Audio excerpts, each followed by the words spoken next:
বিসমিল্লাহির রহমানির রহিম। জীবনে এমন সময় আসে যখন একটার পর একটা কষ্ট আমাদের ঘিরে ধরে। একটা সমস্যা কাটতে না কাটতেই আরেকটা এসে হাজির হয়। ঠিক তখনই শয়তান আমাদের মনে একটা ভয়ঙ্কর প্রশ্ন ঢুকিয়ে দেয়, আল্লাহ কি আমার ওপর রাগ করেছেন? তিনি কি আমাকে শাস্তি দিচ্ছেন? এই প্রশ্নটাই আমাদের সবচেয়ে বেশি ক্ষতি করে। আমরা অনেক সময় নিজের অজান্তেই আল্লাহকে একজন প্রতিশোধ পরায়ণ শাসক হিসেবে কল্পনা করতে শুরু করি। অথচ সহি হাদিসে আল্লাহ নিজেই বলেছেন, আমি আমার বান্দার কাছে তেমন যেমনটা সে আমাকে নিয়ে ধারণা করে। অর্থাৎ আল্লাহ আপনার সাথে কেমন হবেন তা অনেকটাই নির্ভর করে আপনি আল্লাহকে কেমন ভাবছেন তার ওপর। ধরুন, একদিন আপনার ফজরের নামাজ মিস হয়ে গেল। সেই দিনই একটি গুরুত্বপূর্ণ চাকরির ইন্টারভিউ খারাপ হলো। তখন মনে হলো, আমি নামাজ পড়িনি বলেই আল্লাহ আমাকে আজ শাস্তি দিলেন। কিন্তু এই চিন্তাটা কি নিশ্চিত সত্য? না, এটা আসলে আমাদের ধারণা। আপনি চাইলে একই ঘটনাকে অন্যভাবে ভাবতে পারেন। আমি ভুল করেছি, কিন্তু আল্লাহ আমার জন্য যা ভালো নয় সেটা আমার থেকে সরিয়ে দিয়েছেন। হয়তো এই চাকরিটা আমার জন্য ক্ষতিকর ছিল। এই দৃষ্টিভঙ্গির পার্থক্যটাই সব কিছু বদলে দেয়। ইসলাম আমাদের শেখায় ভারসাম্য। সবকিছুকে শুধু আধ্যাত্মিক শাস্তি ভাবা ঠিক না। আগুনে হাত দিলে হাত পুড়বে, এটা আল্লাহর বানানো নিয়ম। পড়াশোনা না করলে পরীক্ষায় ফেল করা, এটা আমাদের অবহেলা। কোরআনে আল্লাহ পরিষ্কার করে বলেছেন, ওয়ামা আসাবাকুম মিম মুসিবাতিন ফাবিমা কাসাবাত আইদিকুম ওয়ায়াফু আন কাসীর।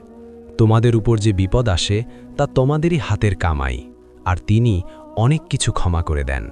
সূরা আশ-শুরা ২০। আল্লাহ প্রতিটি পাপের জন্য সাথে সাথে শাস্তি দিতেন, তাহলে আজ পৃথিবীতে কেউ বেঁচে থাকত না। বেশিরভাগ বিপদই আসলে শাস্তি নয়, বরং আমাদের জাগিয়ে তোলার জন্য, আমাদের আল্লাহর দিকে ফিরিয়ে আনার জন্য, আর আমাদের ভেতরটা ঠিক করার জন্য। তাই বিপদে পড়ে নিজেকে অভিশপ্ত ভাববেন না। আল্লাহ কষ্ট দিয়ে আনন্দ পান না। তিনি চান আপনি তার দিকে ফিরে আসুন, তার উপর ভরসা করুন। উদাহরণস্বরূপ রাসূলুল্লাহ সাল্লাল্লাহু আলাইহি ওয়াসাল্লাম এবং আবু বকর রাদিয়াল্লাহু আনহু যখন হিজরতের সময় সৌর গুহায় আশ্রয় নিয়েছিলেন, তখন শত্রুরা একদম গুহার মুখে এসে পৌঁছেছিল। মানুষের চোখে তখন বাঁচার কোনো উপায় ছিল না। আল্লাহ চাইলে সেখানে ফেরেশতা পাঠাতে পারতেন, চাইলে কোনো অদৃশ্য দেয়াল তুলে দিতে পারতেন। কিন্তু আল্লাহ কি করলেন? তিনি সেখানে পাঠালেন একটি অতি সাধারণ মাকড়সা। মাকড়সাটি গুহার মুখে একটি পাতলা জাল বুনে ফেলল। শত্রুরা জাল দেখে ভাবল, ভেতরে কেউ থাকলে তো এই জাল ভাঙ্গা থাকত। এই সামান্য জালই সেদিন আল্লাহর ইচ্ছায় ইসলামের ইতিহাস রক্ষা করেছিল। এখান থেকে আমাদের শিক্ষা কি? আমরা অনেক সময় জীবনে কোনো ছোট সুযোগ, ছোট সান্ত্বনা বা ছোট সাহায্যকে তুচ্ছ মনে করি। ভাবি, এতে আমার কি হবে? কিন্তু আমরা ভুলে যাই, আল্লাহর কাছে কিছুই ছোট নয়। যেটাকে আমরা সামান্য ভাবি, সেটাকেই আল্লাহ আমাদের জন্য বড় ঢাল বানাতে পারেন। তাই বিপদের সময় শুধু বড় সমাধান খুঁজে হতাশ হবেন না। আল্লাহ হয়তো আপনার খুব কাছেই এমন কিছু রেখেছেন যেটার মাধ্যমেই আপনার জন্য সহজতা আসবে। জীবনের কিছু সময় আসে যখন মনে হয় সামনে শুধু দেয়াল, পেছনে ভয় আর চারপাশে অসহায়তা। আপনি চেষ্টা করছেন, দোয়া করছেন, তবু কোনো দরজা খুলছে না। এই সময়টাই আসলে সবচেয়ে কঠিন পরীক্ষা। কষ্ট কি আপনাকে ভাঙার জন্য?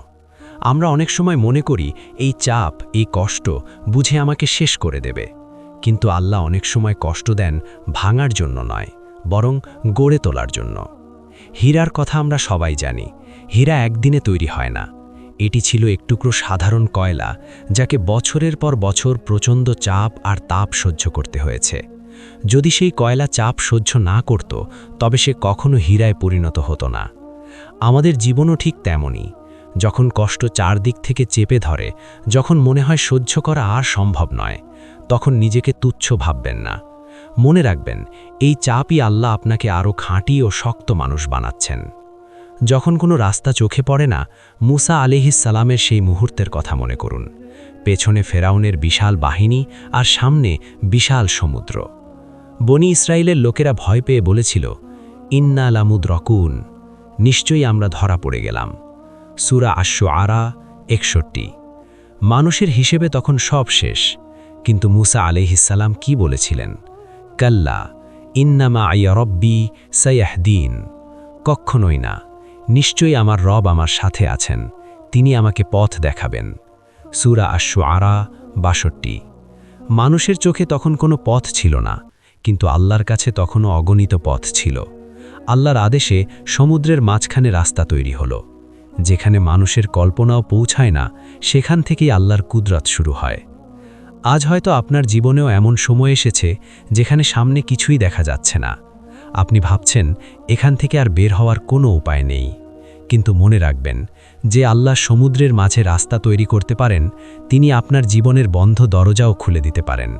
শর্ত একটাই, হতাশ না হওয়া, আল্লাহর উপর ভরসা রাখা আর আল্লাহর ফায়সলার উপর সন্তুষ্ট থাকা।